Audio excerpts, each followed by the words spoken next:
माननीय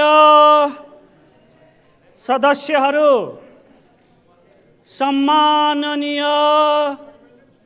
सभामुखज्यू,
मान्य सदस्यहरू, प्रतिनिधि सभाको आजको बैठकको कारबाही प्रारम्भ हुन्छ।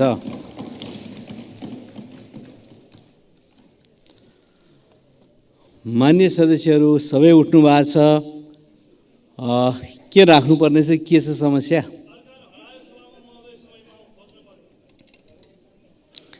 मान्य सदस्यहरू आसन ग्रहण गर्नुहोस्। म प्रतिनिधिमूलक ढङ्गबाट मान्य सदस्यहरूलाई विषय राख्नको लागि समय दिन्छु। सर्वप्रथम मान्य सदस्य श्री सूर्यबहादुर थापा छेत्रीलाई संक्षिप्तमा आफ्ना कुराहरू राख्न समय दिन्छु। सम्मान्य सभामुख महोदय, फागुन 6 गतेदेखि सम्मान्य सभामुख महोदयबाट सरकारलाई यहाँ संसदमा उठेका हामी सांसदहरूले ध्यानाकर्षण गरेका विषयमा जवाफ दिनका निम्ति पटक पटक रुलिङ भएको छ। फागुन 6, 10, 11, 13, 14 गतेको बैठकमा सम्मान्य सभामुख महोदयले आगामी बैठकमा प्रधानमन्त्रीले जवाफ दिने भनेर चाहिँ रुलिङ गर्नुभएको थियो। तर आगामी बैठक आज 18 गते प्रधानमन्त्रीज्यू आउनुभएको हामीले जानकारी पाएनौँ। प्रधानमन्त्रीज्यू छोरीको नगरपालिकातिर कता हुनुहुन्छ भन्ने हामीले जानकारी सञ्चार माध्यमबाट सुनेका छौँ। सभामुख महोदय, सभामुखको प्रधानमन्त्रीको खोजी गर्नु पर्यो, मन्त्रीजीहरूको खोजी गर्नु पर्यो र यो सरकारलाई संसदप्रति जवाफदेही बनाउनु पर्यो। सरकार संसदप्रति जवाफदेही भएन। सभामुख महोदय, बालकुमारी घटनामा दोषी करार भएका सरकारी छानबिन समितिले नै दोषी ठहर गरेका मन्त्रीलाई राजीनामा गर्न वा राजीनामा नगरे बर्खास्त गर्न प्रधानमन्त्रीलाई केले रोकेको छ? यो संसदमा आएर जवाफ दिन केले रोकेको छ? लघुवित्त पीडितहरू, मिटर ब्याज पीडितहरू, सहकारी पीडितहरू अहिले राजधानीमा पूर्व मेचीदेखि पश्चिम महाकालीबाट हिँडेर आउनुभएको छ। उहाँहरूमाथि विभिन्न ढङ्गको दमन भएको छ। यो खालको स्थिति छ। यो बारेमा सम्पूर्ण विषयमा सरकार जवाफदेही भएन। सरकार हरायो, प्रधानमन्त्री हराउनु भयो। प्रधानमन्त्रीको खोजी गर्न पर्यो। प्रधानमन्त्री खोजी गर्नका निम्ति यो संसदले एउटा उच्च स्तरीय समिति बनाउनु पर्ने हो कि संसद स्थगित गर्नुपर्ने हो कि कति दिन समय चाहिने हो? सम्मान्य सभामुख महोदय, म ध्यानाकर्षण गराउन चाहन्छु। दुग्ध किसानहरूले मूल्य पाएका छैनन्।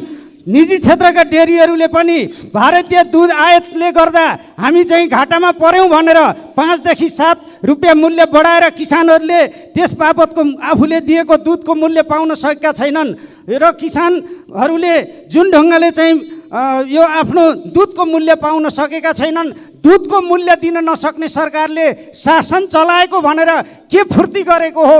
यो चाहिँ तुरुन्त किसानहरूले दुधको चाहिँ मूल्य पाउने व्यवस्था गर्नु पर्यो भन्ने कुरा म राख्न चाहन्छु। सँगसँगै सरकार दमनकारी रहेको छ।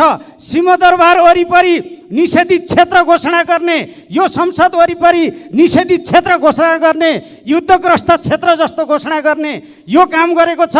हामीले गृहमन्त्रीको ध्यानाकर्षण गरायौँ, उहाँले केही हटाउने प्रतिबद्धता व्यक्त गर्नुभएको थियो, सायद हटाउनु पनि भयो होला। तर यही राजधानीमै अर्को खालको सरकारले 16 गते राति 8 बजे 8:30 बजे स्वरोजगार मजदुरहरूमाथि सुन्दरामा हमला गरेको छ। नानी मैया बस्नेत, बद्री देवकोटा र राधिका मैनाली सहित 1 दर्जनभन्दा बढी स्वरोजगार मजदुरहरू अहिले घाइते छन्। उनीहरू अस्पताल भर्ना भएका छन्। उनीहरू चाहिँ 1 महिनाभन्दा बढी उपचार गर्नुपर्ने स्थितिमा छन्। यो ढङ्गले निर्घात दमन गर्ने सबै प्रकारका सत्ताको यो दमनकारी चरित्र, यो रवैयाको हामी चाहिँ खेद प्रकट गर्छौँ। उनीहरूको शीघ्र स्वास्थ्य लाभको कामना गर्छौँ र उपचारको व्यवस्था गर्दछौँ। सम्मान्य सभामुख महोदय, र यो एउटा महत्त्वपूर्ण अर्को विषय छ। लुम्बिनी प्रादेशिक सरकारले नोबेल लरेटहरूको, नोबेल पुरस्कार विजेताहरूको अन्तर्राष्ट्रिय सम्मेलन भनेर मार्च 11 र 12 गते त्यहाँ गर्न गइरहेको छ। यो दिन नोबेल लरेटको यो जमघट 10 गते मार्च 10 तारिकका दिन त्यहाँ गर्ने गरी 10, 11 र 12 गते गर्ने गरी तय भएको थियो। त्यो सम्मेलन दलाई लामालाई समेत बोलाएर, विवादास्पद व्यक्ति दलाई लामालाई समेत बोलाएर उनले तिब्बतमा विद्रोह गरेको दिन भन्दै 10 गतेदेखि थाल्ने भनिएको थियो। त्यसलाई केही सच्याइएको छ। यहाँ परराष्ट्र मन्त्रीज्यूलाई पनि म ध्यानाकर्षण गराउन चाहन्छु कि यस्तो विवादास्पद सम्मेलन दलाई लामालाई समेत बोलाएर लुम्बिनीमा कस्तो खालको यो सम्मेलन गर्न चाहिँ सहमत भएको परराष्ट्र मन्त्रालय यस्तो विवादास्पद सम्मेलन आयोजना गरेर नेपाललाई सामरिक हिसाबले द्वन्द्वमा झोक्ने र नेपाललाई विवादित ढङ्गले त्यसमा चाहिँ जोड्ने ढङ्गले जुन काम गरिरहेको छ, यसको पनि म सरकारबाट अविलम्ब ध्यानाकर्षण गर्दै जवाफ माग गर्न चाहन्छु। नेपालको परराष्ट्र नीति विपरीत यस्ता कुनै पनि गतिविधि गर्न चाहिँ यो संसदले सरकारलाई रोक लाउन सामान्य सभामुखज्यू मार्फत चाहिँ यो म रुलिङको माग गर्न चाहन्छु र मन्त्रीहरूको राजीनामा नभएसम्म, प्रधानमन्त्रीले जवाफ नदिएसम्म यो संसद अगाडि बढ्ने कुराका निम्ति हामीले ध्यानाकर्षण गराइरहेको विषयमा सामान्य सभामुखज्यूबाट आफूले त्यो चेयरबाट गर्नुभएका रुलिङहरूलाई पनि स्मरण गरेर यो हाम्रो आन्दोलन जारी छ भन्ने कुरालाई मध्यनजर गरेर यो सरकारलाई यहाँ ल्याउने प्रबन्ध, सरकारलाई यहाँ उपस्थित गराउने प्रबन्ध, प्रधानमन्त्रीलाई संसदप्रति जवाफदेही गराउने प्रबन्धका निम्ति म फेरि पनि गम्भीर ध्यानाकर्षण गराउन चाहन्छु। आज आगामी बैठक हो कि होइन, म सामान्य सभामुख महोदय मार्फत गम्भीरतापूर्वक सोध्न चाहन्छु, विनम्रतापूर्वक सोध्न चाहन्छु। धन्यवाद। अब माननीय सदस्य राजेन्द्र प्रसाद लिङदेनलाई म समय दिन्छु। आफ्ना विषय संक्षिप्तमा राखिदिनु न म अनुरोध गर्छु। सम्माननीय सभामुख महोदय, करिब 1 महिनाको यात्रा तय गरेर मेची र महाकाली दुईतर्फबाट मिटर ब्याज पीडितहरू काठमाडौँमा आइपुगेका छन्। घाइते अवस्थामा आएका छन्, अशक्त अवस्थामा आइपुगेका छन्। सब कोहीले देख्न सकिन्छ त्यो अवस्था कस्तो छ भन्ने कुरा। सरकारले उनीहरूको समस्यामा सम्बोधन गर्नुको बदला सरकारले तिम्रो लागि ऐन बनाइदिएको छ, जाऊ मुद्दा हाल भनेर जवाफ दिइराखेको छ। अर्कोतर्फ सहकारी पीडितहरू लामो समयदेखि आन्दोलनमा छन्। लघुवित्तहरूको समस्या यही हाम्रो संसद भवनसम्म आइपुग्यो। दुग्ध उत्पादक कृषकहरू सडकमै छन्। समस्या कहाँ छैन? बैंक तथा वित्तीय समस्याको कारण र खास गरी अहिले सडकमा आउन नसक्ने, देख्दाखेरि ठुला व्यवसायीको रूपमा चिनिने, ठुल्ठुला पसल व्यवसाय भएको तर बैंक वित्तीय समस्याका कारण आज आत्महत्या गर्नुपर्ने अवस्थामा पुगेका व्यवसायीहरूको कथा अलगै छ। यी विषयहरूमा हामीले निरन्तर रूपमा सरकारको ध्यान आकर्षण गरिराखेका छौँ।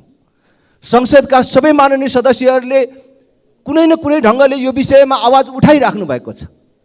यही बिचमा रसियन सेनामा भर्ती भएका नेपालीहरूको बारेमा पनि चर्को रूपमा कुरा उठेको छ।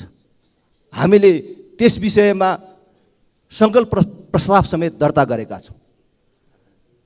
तर सरकार फेरि पनि भन्छु, आँखा भएर पनि नदेख्ने, कान भएर पनि नसुन्ने, अन्धो र बहिरो भएर बसेको अवस्था छ। हामीले भर्खरै थाहा पायौँ र दुनियाँले थाहा पाएको छ, रसियन सेनामा भर्ती भएका अन्य देशका नागरिकहरूलाई उनीहरूको देशले फिर्ता लग्यो, भारतले फिर्ता ल्यायो। र हाम्रो सरकार फिर्ता ल्याउने पहल गर्नुको कुरा त परै जाओस्, रसियन सेनामा भर्ती भएका नागरिकहरूको परिवारलाई भेट्ने, सान्त्वना दिने सम्म पनि आँट गर्न सकेको अवस्थामा छैन। यो सबै परिस्थिति, यो सबै पृष्ठभूमिका बीच संसदमा हामी केवल आवाज उठाएर मात्रै बस्ने, हामीले कुरा गरेर मात्रै बस्ने, यसको अर्थ के हुन्छ? जनता आफै सडकमा आउनुपर्ने, पीडित आफैले न्यायका लागि आत्मदाह गर्नुपर्ने, अनि सरकारको काम के हो? हामी राजनैतिक दलहरूको काम के हो? त्यसकारण म सभामुख महोदय मार्फत सरकारको ध्यान आकर्षण गर्न चाहन्छु र सभामुख महोदयलाई भन्न चाहन्छु कि सरकारले ठोस जवाफ नदिएसम्म यी विषयहरूमा, सरकारको उपस्थिति संसदमा नभएसम्म अब संसद अगाडि बढाइराख्नुको कुनै औचित्य छैन। केवल कर्मकाण्डको लागि मात्रै यो संसद चलाइराख्नु र जनताले रगत पसिना बगाएर तिरेको तिरोमाथि रमाइलो गरेर बस्नुको कुनै औचित्य छैन। त्यसकारण सभामुख महोदय, ठोस जवाफ नआएसम्म संसद अगाडि बढ्दैन। माननीय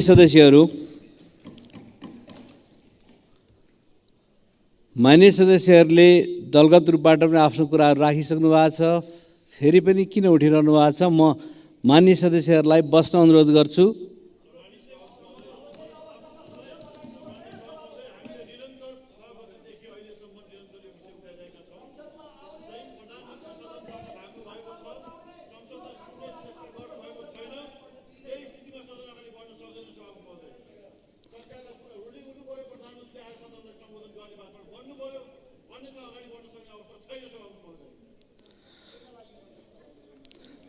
मान्य सदस्यहरू,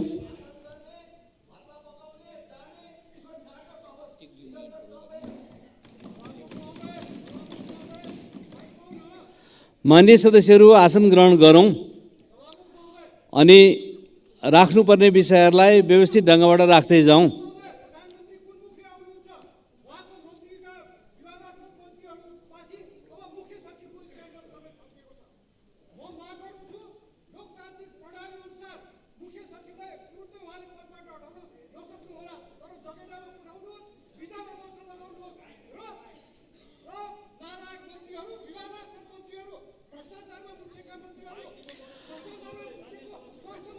मान्य सदस्यहरू, अब विषयहरू यहाँहरूले राख्ने प्रतिनिधिमूलक ढङ्गबाट आइसकेको छ। त्यसकारणले म मान्य सदस्यहरूलाई आसन ग्रहण गर्नको लागि अनुरोध गर्छु र मैले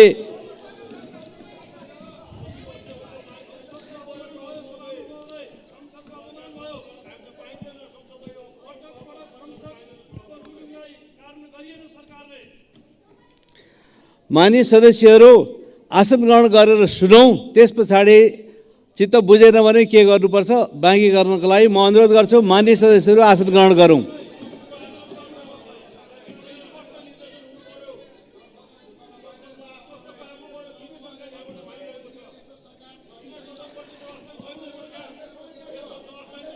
मान्य सदस्यहरू, मैले निर्देश जारी गर्छु। मान्य सदस्यहरू आसन ग्रहण गरेर सुन्नको लागि अनुरोध गर्छु।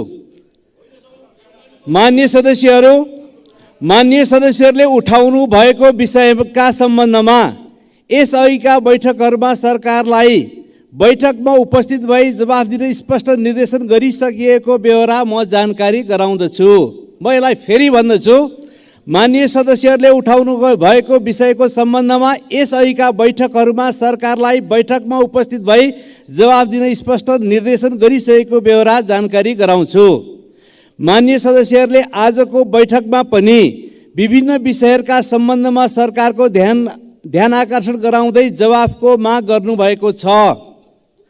आज र यसअघि उठेका विषयहरूमा सभाको मिति 2080 साल फागुन 21 गते बस्ने बैठकमा उपस्थित भई जवाफ दिन नेपाल सरकारलाई म निर्देश गर्दछु। माननीय सदस्यहरू आसन ग्रहण गरौँ।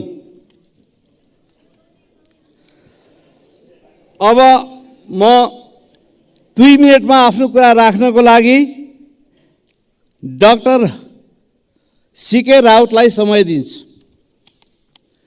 डाक्टर सीके राउत, माननीय सदस्य डाक्टर सीके राउत, माननीय सदस्य डाक्टर सीके राउत उहाँ हुनुहुन्न। अब म 2 मिनेटमा आफ्नो कुरा राख्नको लागि माननीय सदस्य हरि ढकाललाई समय दिन्छु। 2 मिनेट। सम्माननीय सभामुख महोदय, म प्रकाश सपुतको गीत यो देश मेरो पनि होइन र भन्ने गीत सम्झन चाहन्छु। स्थानीय निकायको चुनाव ताकाको गरिबीको चमेली बोलिदिने कोही छैन भनेर काठमाडौँमा बेसमारी गुन्जायमान भएको यो गीत पनि सम्झन चाहन्छु। अस्ति राति काठमाडौँ महानगरपालिकाको जुन यो फुटपाथ व्यवसायी माथि त्यहाँको सुरक्षा प्रशासनको ज्यादतीको हामी निन्दा गर्न चाहन्छौँ। सरकारलाई उक्त घटनाको छानबिन गर्नको लागि ध्यानाकर्षण गर्न चाहन्छौँ। सम्माननीय सभामुख महोदय, यही गरिमामय सदनबाट 1 वर्ष अगाडि मैले चितवन भनेको भरतपुर मात्रै पनि होइन है, चितवन भनेको माडी पनि हो, चितवन भनेको इच्छा कामना पनि हो, चितवन भनेको पूर्व चितवनका भूगोलहरू पनि हो भनेर स्मरण गराएको थिएँ। आज चितवन भनेको भरतपुर मात्रै हो जस्तै गरी भरतपुर महोत्सवको आयोजना गरिया छ। म महोत्सवको शुभकामना त भ्रमण वर्ष भरतपुरको शुभकामना त दिन चाहन्छु, तर चितवन भनेको इच्छा कामना पनि हो, माडी पनि हो र पूर्व चितवन पनि छ है भनेर स्मरण गराउन चाहन्छु। सम्माननीय सभामुख महोदय, दुग्ध किसानहरू सडकमा छन्। हिजोबाट सडक आन्दोलन जारी गरेका छन्। हिजोबाट दुध किसानहरूले सडक अवरुद्ध गरेका छन्। यथाशीघ्र सरकारलाई दुध किसानहरूको भुक्तानी तत्काल गर्नको लागि सरकारको गम्भीर ध्यानाकर्षण गराउन चाहन्छु। सम्माननीय सभामुख महोदय, व्यतिथिका यति धेरै पराकाष्ठ मचाइरहँदाखेरि गठबन्धन सरकारको यो शैलीको निरन्तरताको खबरदारी पनि यस सदनमा म गम्भीरताका साथ गर्न चाहन्छु। धन्यवाद। माननीय सदस्य श्री रामहरि खतिवडा, समय 2 मिनेटभित्र आफ्नो कुरा के हो राखिदिनुहोस्।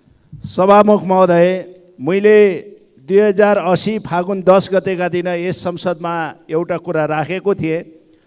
ओखलढुङ्गा चिसङ्खुगढी 3 दियाले निवासी भुवन श्रेष्ठ धादिङका पहलमान थापा मगर 5 वर्षदेखि युएई दुबईमा मृत्युदण्ड पर्खेर बसिरहनु भएको छ।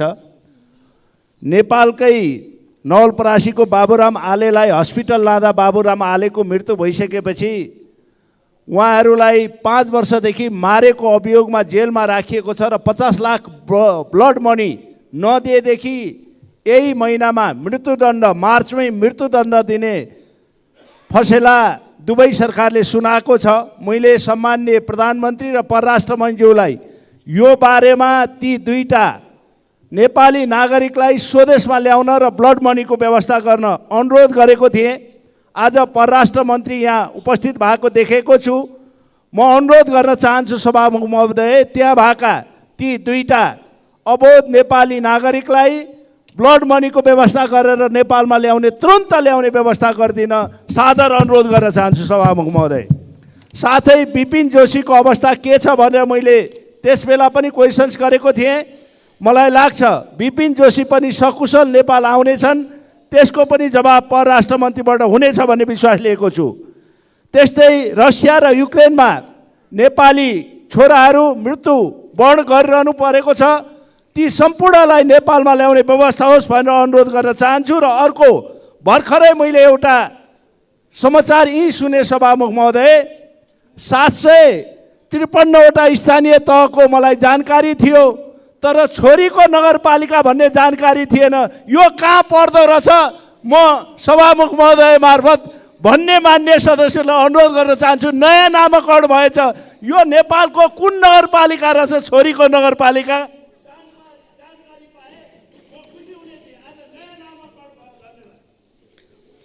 मान्य सदस्यहरू, अब शून्य समयको कार्यक्रम प्रारम्भ हुन्छ। शून्य समयमा बोल्न चाहनुहुने मान्य सदस्यहरूको लागि 1 मिनेटको समय निर्धारण गरिएको छ। सर्वप्रथम मान्य सदस्य श्री ठाकुर प्रसाद गैरे।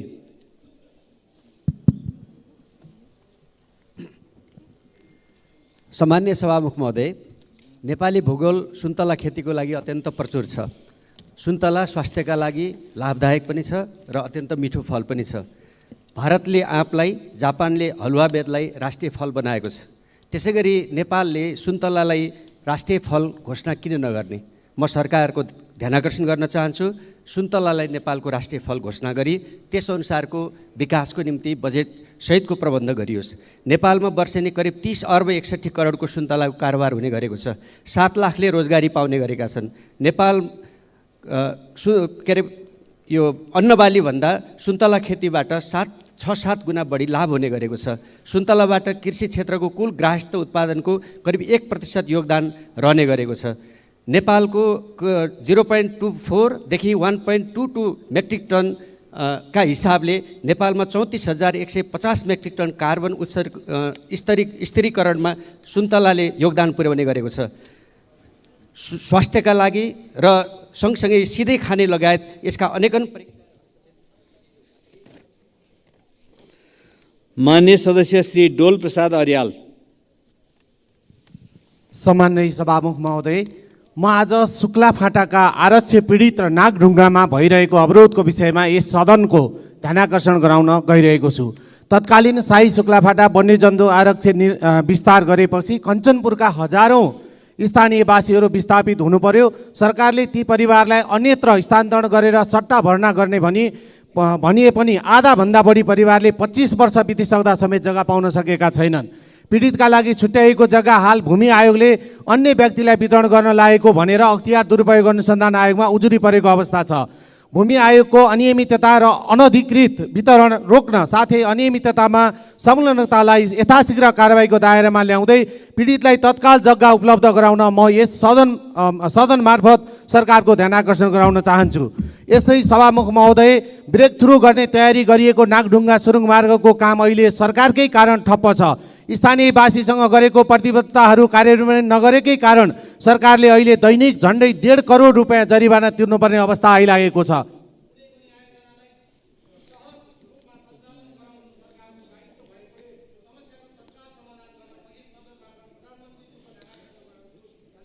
मान्य सदस्य डाक्टर तोसीमा कार्की। सम्माननीय सभामुख महोदय, खगेन्द्र नवजीवन केन्द्रसँग सरकारी बजेट छ। दर्जनौँ रोपनी जग्गा छ। व्यापारिक भवन र सटरहरू पनि रहेछ। दाताबाट लाखौँ रकम उठ्ने, तर पारदर्शिता छैन। निःशुल्क हुनुपर्नेमा एकै परिवारबाट 55 लाखसम्म उठाइएको विद्यार्थीबाट 6,000 मासिक उठाइदो रहेछ। गोकर्णेश्वरमा एकै कोठामा 7-8 जना कोचेर राखिने रहेछ। दिशा पिसाब गनाएको अवस्था छ। धेरै दिनसम्म बाँधेर राखिएको छ। नियमित उपचार छैन। पिसाब थैली पनि समयमा फेरिँदैन रहेछ। केन्द्रले ती अपाङ्गता भएका नागरिकहरूलाई नवजीवन होइन नर्क जीवन दिएको रहेछ। बैंकमा समस्या आएर पैसा जोखिममा पर्दा राष्ट्र बैंकले व्यवस्थापनको जिम्मा लिन्छ भने संस्थामा समस्या आएर मानवीय क्षति हुन सक्नेमा राज्यले व्यवस्थापनको जिम्मा लिनुपर्ने होइन र? सभामुख महोदय, म यहाँ अनुरोध गर्दछु सरकारसँग तत्कालै कुनै रेस्क्यु कार्यदल बनाएर केन्द्रको व्यवस्थापन जिम्मामा लियोस्। साँच्चै नै हामीले पाठ्यक्रममा समेत पढाउने गरेको यो केन्द्र साँच्चैको नवजीवन केन्द्र बनोस्। धन्यवाद। मान्य सदस्य श्री दीपक खड्का। सभामुख महोदय, म सरकारको जवाफ चाहन्छु सभामुख मार्फत। असार 2 गते गएको बाढीले पुर्याएको 3टा जिल्लाको क्षतिका विषयमा सबै सम्मानित सदन जानकार छ। प्रधानमन्त्रीज्यू जानकार हुनुहुन्छ। मान्छे हराएका छन्, मान्छेको मृत्यु भएको छ, व्यवसायहरू मारमा परेका छन्, किसानहरूको खेती बाली सबै उडेका छ। यस विषयमा सरकार किन निर्णय गर्दैन? यसको स्पष्ट जवाफ चाहन्छु सभामुख मार्फत। सम्माननीय सभामुख महोदय, सङ्खुवा सभाको किमाथाङका नाकामा कोभिड अगाडि सुत्केरी भएर आएको महिला नाका बन्दका कारण बच्चा ठुलो भइसक्यो, घर जान पाएन, अहिलेसम्म नाका खुल्दैन, के कारण हो? म सरकारको जवाफ चाहन्छु सम्माननीय सभामुख महोदय। अहिले लघुवित्त सहकारी दुग्ध किसानको समस्याहरू जल्दोबल्दो रूपमा सडकमा आइसक्यो, सरकार किन बहुन्छ यसको पनि म जवाफ चाहन्छु। यिनै कुराहरूको म निवेदन गर्दछु। धन्यवाद। माननीय सदस्य श्री दीपा शर्मा। सम्माननीय सभामुख महोदय, जति कुरा गरे पनि सरकारले नसुन्ने कुराको आज पनि यो सदनमा पुष्टि भएको छ। म नसुने पनि सुनाउन, जबरजस्त सुनाउन चाहन्छु। राष्ट्रिय गौरवका आयोजनाहरूमध्ये बाँकेमा रहेको सिक्टा सिँचाइ आयोजना अहिले पनि अलपत्र छ। 2063 सालदेखि सुरु भएको त्यो आयोजना बजेट अभावका कारणले अलपत्र परेको कुरा म यो सदन मार्फत सरकारलाई सुनाउन चाहन्छु। बजेटको अभाव हुन नदिन अब आउने बजेटमा पर्याप्त बजेटको व्यवस्था गरी त्यो क्षेत्रका बाँके जिल्लामा रहेका र त्यो क्षेत्रमा रहेका सम्पूर्णलाई अन्न बाली उत्पादन गरेर हामीले अन्नलाई आयात गर्ने होइन निर्यात गर्ने अवस्थामा पुर्याउनका लागि सरकारले ध्यान राखोस्। अहिले हामीले जे खालको राष्ट्रिय गौरवका आयोजनाहरूलाई बजेट घटाउने, वास्ता नगर्ने, अलपत्र पार्ने खालका काम रहेका छन्। यसलाई अविलम्ब बजेटको व्यवस्था मार्फत राष्ट्रिय गौरवका आयोजनाहरूलाई कामको तीव्रता दिनका लागि बजेटको माननीय सदस्य श्री दिलेन्द्र प्रसाद बडु। सम्माननीय सभामुख महोदय, केही दिन यता छापाहरूमा लगातार निरन्तर रूपमा दुग्ध किसानहरूले आफ्नो दूध सडकमा फालिरहेका छन्। यस्तो हृदय विदारक चित्र देखेर यो सरकारको मन किन छुँदैन? सरकारको कृषि मन्त्री कहाँ हुनुहुन्छ? के गर्दैछ सरकारले यसको समस्या निराकरणका निमित्त? जान्नुपर्ने आवश्यकता छ, सदनलाई जानकारी हुनु पर्यो। मिटर ब्याज पीडितहरूका समस्या समाधान गर्न हामीले पछिल्लो संसदबाट कानुन बनायौँ, तर आज पनि सबैतिरबाट फेरि काठमाडौँ धाउनुपर्ने अवस्था किन रह्यो? यदि यो कानुनमा अझै त्रुटि रह्यो भने ल्याउनु पर्यो, सरकारले संशोधन गरौँ, समाधान गरौँ यो समस्याको। होइन कानुन बनेर पनि यदि सरकारले कार्यान्वयन गर्न सकिरहेको छैन भने यो अर्को गम्भीर विषय हो। त्यसकारण सरकारले यी सबै विषयमा छिटोभन्दा छिटो जवाब चाहिन्छ, संसदमा जवाब दिनु पर्यो। हस्, धन्यवाद। माननीय सदस्य श्री दुर्गा राई।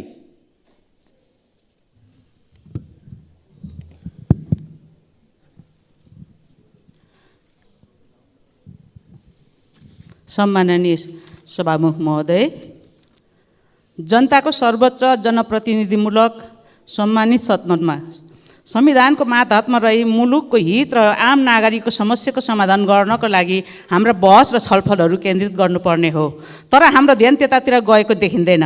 हामी कार्यतालिका बनाएर संसद सञ्चालन गर्नुपर्छ भनेर कुरा गर्छौँ, कार्यतालिका तयार भएर आउँछ, फेरि केही न केही बहाना गरेर संसद अवरोध गर्छौँ किन? कहिले प्रधानमन्त्रीको राजीनामा त कहिले मन्त्रीहरूको। त्यसरी सजिलै हुने भए संविधानको धारा 76 चाहिँदैन भन्न खोजिएको हो। सभामुख महोदय, प्रतिपक्षको सरकारको विरोध गर्नु गुण र दोषको आधारमा गर्नुपर्ने हो नि। हरेक कुराको पूर्वगही ढङ्गबाट सम्बन्धित संसद अवरोध गर्ने शैली बेठिक छ। हामीले कस्तो खाले लोकतन्त्रको विकास गर्दैछौँ? अर्को कुरा सभामुख महोदय, आकस्मिक समयमा बोल्दा समय निर्धारण गर्नु पर्यो। धन्यवाद। माननीय सदस्य श्री देवप्रसाद तिमल सेना। सम्मानीय सभामुख महोदय, दुध किसानहरू अत्यन्त पीडित भएका छन्। यसको बारेमा योभन्दा अगाडिको अधिवेशनमा पनि दसैँ अगाडि मैले कुरा उठाएको थिएँ। अरू सबैको भुक्तानी रोकेर किसानको दुधको भुक्तानी दिनु पर्यो भनेर सरकारले नसुनेको अवस्था छ। कृषकहरूले आफ्नो दुधको भुक्तानी लिनलाई रोडमा बस्नुपर्ने अवस्था, चक्काजाम गर्न पर्ने अवस्था। अस्ति मात्रै रौतहटमा चक्काजाम 2 घन्टा भयो। दुधको भुक्तानी लिनलाई चक्काजाम गर्नु पर्यो भने किसानले के गरी दुध उत्पादन गर्न सक्छ, के गरी बेच्न सक्छ? त्यसकारण दुधको भुक्तानी सम्मानीय सभामुख महोदय तुरुन्तै दायाँ बायाँ नहेरिकन सरकारले अर्को 21 गतेको चाहिँ बैठकमा दुधको भुक्तानी दिएको जानकारी कृषि मन्त्रीले चाहिँ यहाँ आएर सदनमा बोल्नु पर्यो भनेर जोरदार माग गर्न चाहन्छु। र कृषकले लम्की स्किनबाट ठुलो क्षति बिहोरेको त्यसको क्षतिपूर्ति पाउने भनेको छैन, त्यसको पनि क्षतिपूर्ति यथाशीघ्र किसानले पाउनु पर्यो। जसले गोबर सोरेर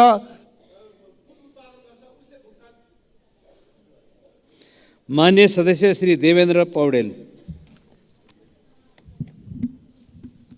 सम्माननीय सभामुख महोदय, यो सङ्घीय लोकतान्त्रिक गणतन्त्र, धर्मनिरपेक्षता, समावेशी समानुपातिकता जस्ता प्रणाली ल्याउनको निम्ति हजारौँको बलिदान, रगत, आँसु, पसिना बगेर यो व्यवस्था आएको हो। यो व्यवस्थालाई मान्छु भनेर, यो व्यवस्थालाई ग्रहण गर्छु भनेर हामीले संसदमा शपथ खाएका हुन्छौँ र शपथ खाएर मात्रै हामी सदनमा प्रवेश गरेका हुन्छौँ। सम्माननीय सभामुख महोदय, कहिलेकाहीँ मात्रै होइन दिनदिनै जस्तो यो व्यवस्थाको विरोध गरेको हामी यहाँ सुन्छौँ। सम्माननीय सभामुख महोदय मार्फत म भन्न चाहन्छु, शपथ खाएर आइसकेपछि यो संविधान मान्छु भनिसकेपछि यो प्रणाली र व्यवस्थाको विरोध गर्न पाइन्छ र सम्माननीय सभामुख महोदय, र यो कुराको गम्भीर ध्यानाकर्षण गराउनको निम्ति सम्माननीय सभामुख महोदय मार्फत म विशेष अनुरोध गर्न चाहन्छु। धन्यवाद। मान्य सदस्य श्री धनबहादुर बुढा।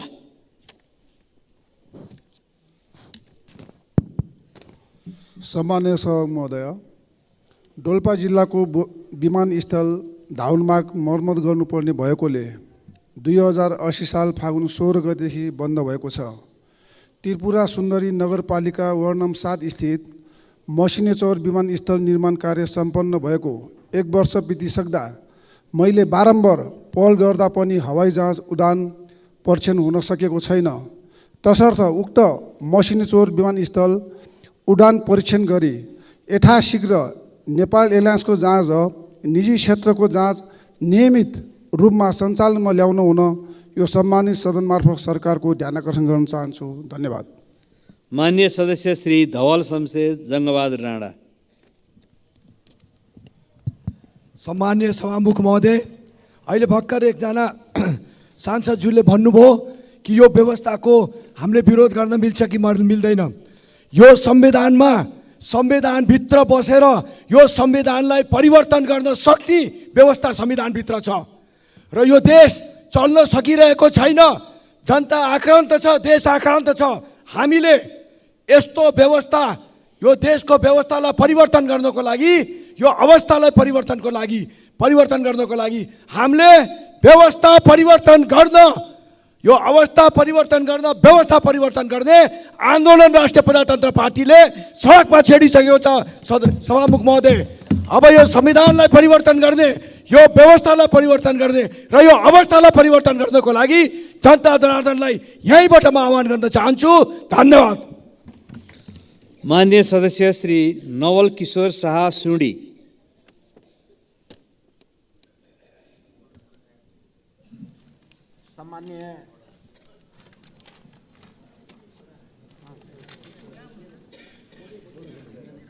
सम्माननीय सभामुख महोदय, आज यो समस्या त हाम्रा सम्पूर्ण साथीहरू उठाइराख्नु भएछ।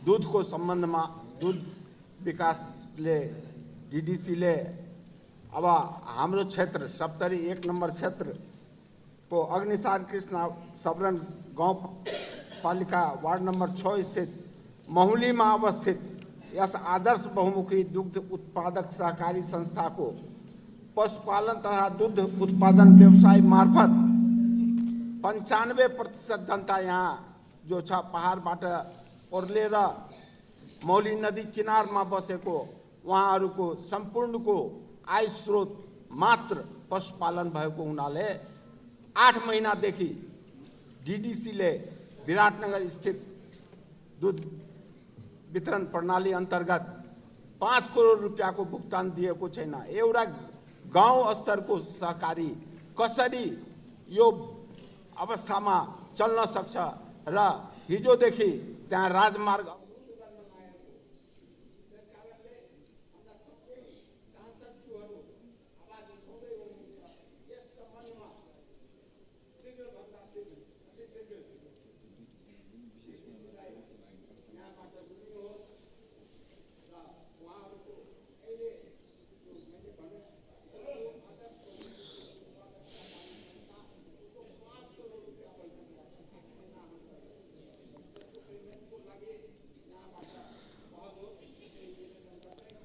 माननीय सदस्य श्री नारायणी शर्मा। सम्माननीय सभामुख महोदय, हालै चितवनमा एउटा हृदय विदारक घटना घट्यो। विद्यालयको होस्टेल रुममै 14 वर्षीय छात्रा शालिन झुन्डिएको अवस्थामा भेटिन्।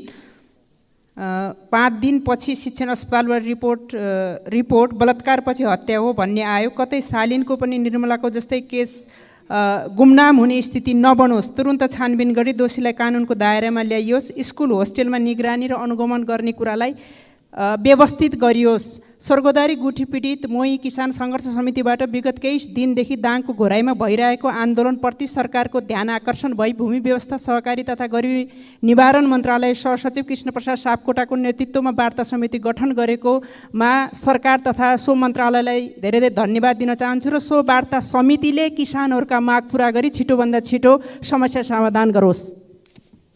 मान्य सदस्य श्री निर्मला कोइराला।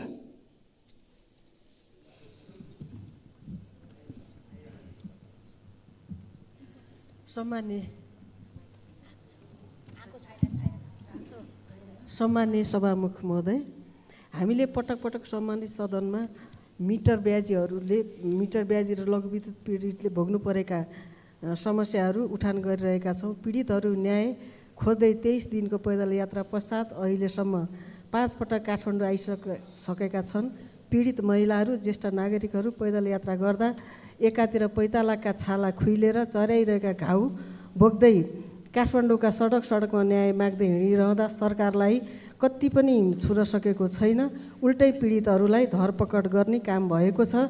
सभामुख मार्फत अब कति पनि विलम्ब नगरिकन मिटर ब्याजी पीडितहरूका काम माग पुरा गर्न पीडितहरूलाई घर फर्कने वातावरण सिर्जना गर्न म सभामुख मार्फत सरकारको ध्यान आकर्षण गराउन चाहन्छु। धन्यवाद। मान्य सदस्य श्री निशा डाङ्गी। सम्माननीय सभामुख महोदय, छिटो र सुरक्षित यात्राका लागि हवाई सेवा मानिन्थ्यो, तर हिजो आज हवाई सेवाको गलत भाष्य निर्माण भइरहेको छ। कहिले दुर्घटना त कहिले घण्टौँसम्म डिले भएर मौसमका कारण डिले हुनु अस्वाभाविक होइन। तर सभामुख महोदय, अति आवश्यक उपकरण सहितको मौसम पूर्वानुमान महाशाखा छ, तर एक अर्कासँग राम्रोसँग समन्वय नहुँदा डिले हुने पूर्व सूचना यात्रुलाई दिन सकिरहेको छैन। यात्रुले 1 मिनेट ढिला गरेमा जहाज नली उड्छ, तर यात्रु घण्टौँसम्म कुर्नुपर्ने विडम्बना यो कस्तो हो सभामुख महोदय? अन्य देशमा डिले हुने पूर्व सूचनाको जानकारी मोबाइलमा आउँछ, तर हाम्रो देशमा एयरपोर्टमा गएपछि मात्रै थाहा हुन्छ। सभामुख महोदय, विशेष गरी यस समस्याले बिरामी र ज्येष्ठ नागरिकहरू थप पीडामा परेका छन्। समयको बचत र अति आवश्यक कामको लागि यात्रुले महँगो हवाई भाडा तिरेर यात्रा गरेका हुन्छन्। त्यसैले डिले हुने पूर्व सूचनाको प्रभावकारी बनाउन सभामुख मार्फत सम्बन्धित निकायको ध्यानाकर्षण गराउन चाहन्छु। धन्यवाद। मान्य सदस्य श्री प्रतिमा गौतम।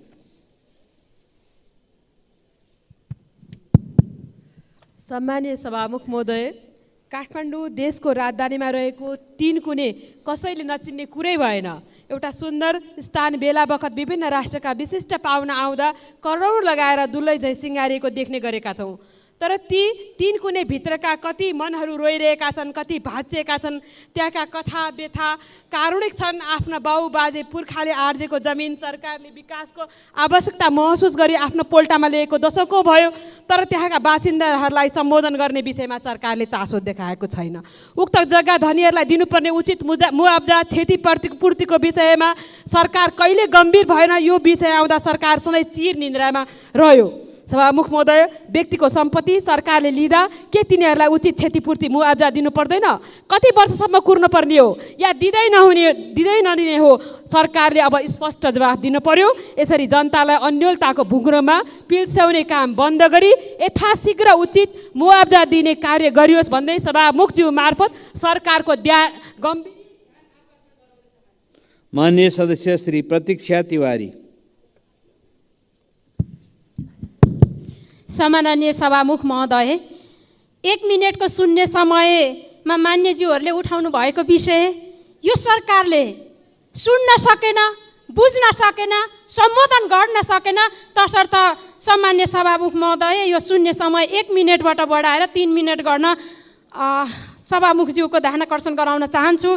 सभामुख महोदय, यो सरकार जनतालाई नटेरेको हो कि प्रतिपक्षलाई सदनलाई नटेरेको हो कि भन्ने आवाज चाहिँ जनतालाई भइसकेको छ।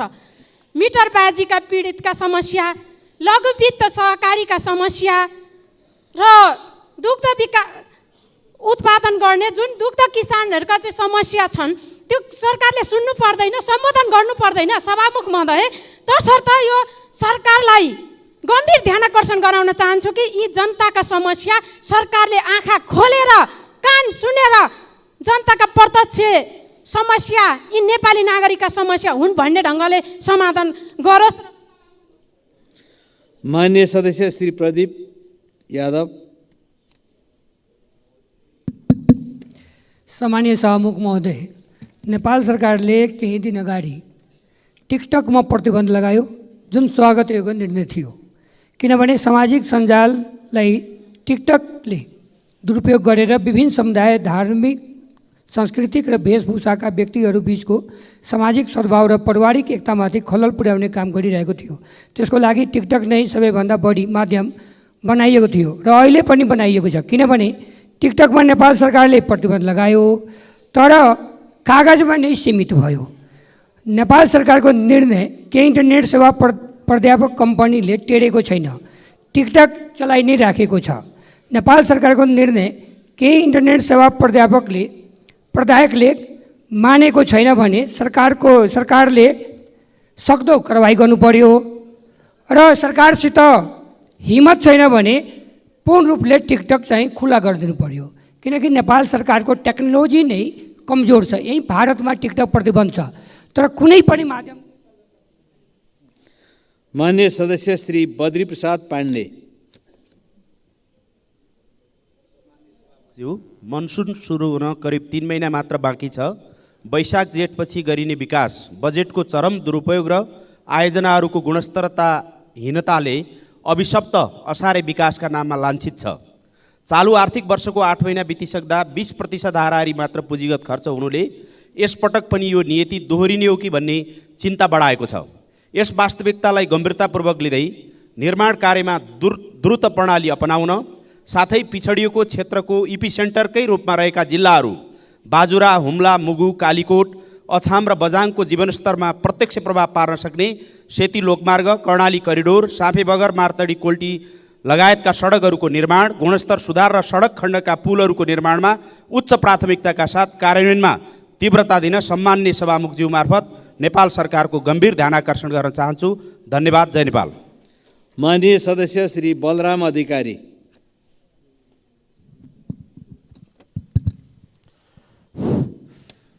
सभामुख महोदय, नेपालकै पहिलो ठुलो ताल, एसियाकै दोस्रो ठुलो ताल, मानव निर्मित जगदीशपुर ताल 157 हेक्टर क्षेत्रफलमा फैलिएको छ। कपिलवस्तु जिल्लाको पूर्व दक्षिण भेग सिँचाइ गर्ने उद्देश्यले निर्माण गरिएको उक्त तालमा बाणङ्गा नदीको पानी लगेर जम्मा गरिन्छ।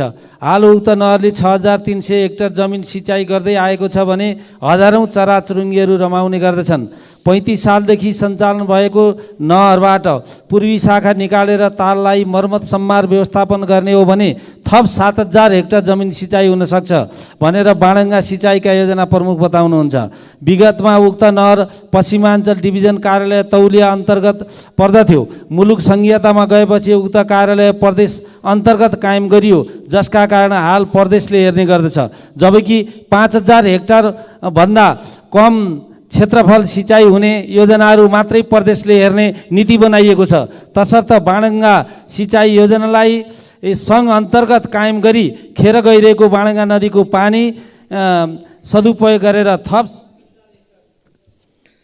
माननीय सदस्य श्री वासुदेव घिमिरे।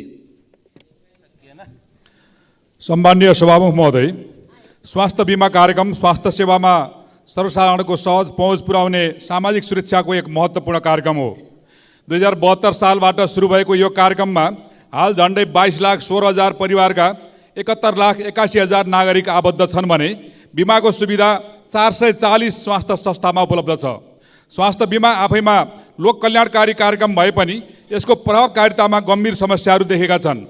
सीमित अस्पतालमा मात्र बिमा सुविधा पाइने भएकोले ती अस्पतालहरूमा बिरामीको अधिक चाप हुँदा बिमितलाई सहज रूपमा सेवाभन्दा शास्ति बढी भएको छ। प्रक्रियागत झन्झट, समयमा उपचार नहुने र धेरैजसो औषधि नपाइने समस्यालाई हटाउन म सरकारको ध्यान आकर्षण गराउन चाहन्छु। यस्तै सेवा प्रदायक अस्पतालको सेवालाई गुणस्तरीय बनाउँदै थप सरकारी, सामुदायिक तथा निजी स्वास्थ्य संस्थामा समेत स्वास्थ्य बिमा सेवा विस्तार गर्न सरकारसँग जोरदार माग गर्दछु। धन्यवाद। मान्य सदस्य श्री बिन्दवासिनी कंसकार। सम्माननीय सभामुख महोदय, इलाम क्षेत्र नम्बर 1 हुँदै क्षेत्र नम्बर 2 जोडिने खुदनाबारी सडक लामो समयदेखि अल्पत्र अवस्थामा छ। जम्मा लम्बाइ 25 किलोमिटर मात्र रहेको यो सडक झापाबाट इलाम बजार पुग्ने सबैभन्दा छोटो सडक हो। इलाम सडक डिभिजन कार्यालयका अनुसार आर्थिक वर्ष 79-80 मा 23 करोडको बजेट विनियोजन भई निर्माण सुरु हुने निर्णय भएको छ। तर 1 करोड मात्रै बजेट आएको हुँदा 1 करोडले सडक सरसफाइ गर्ने समेत नपुग्ने जानकारी प्राप्त भयो। 80-81 को बजेटमा यो सडकको लागि कुनै रकम नै नछुट्याएको कुरा बाहिर आइरहेको छ। यस सडकलाई हरेक पटक राजनीति गर्ने हिसाबले हेरिएको छ। हरेक उम्मेदवारले आफ्नो घोषणा पत्रमा राख्ने गर्छन्, तर चुनावपछि सबैले बिर्सिन्छन्। सभामुखज्यू, यसरी इलामका जनताको स्वास्थ्य व्यवसाय र किनमेलदेखि हरेक दिनाचार्य प्रत्यक्ष जोडिने यो बाटो अविलम्ब प्राप्त बजेट विनियोग रूपमा पुरुष किसानहरूमा केन्द्रित छ। प्रत्येक 3 घर परिवारमा कम्तीमा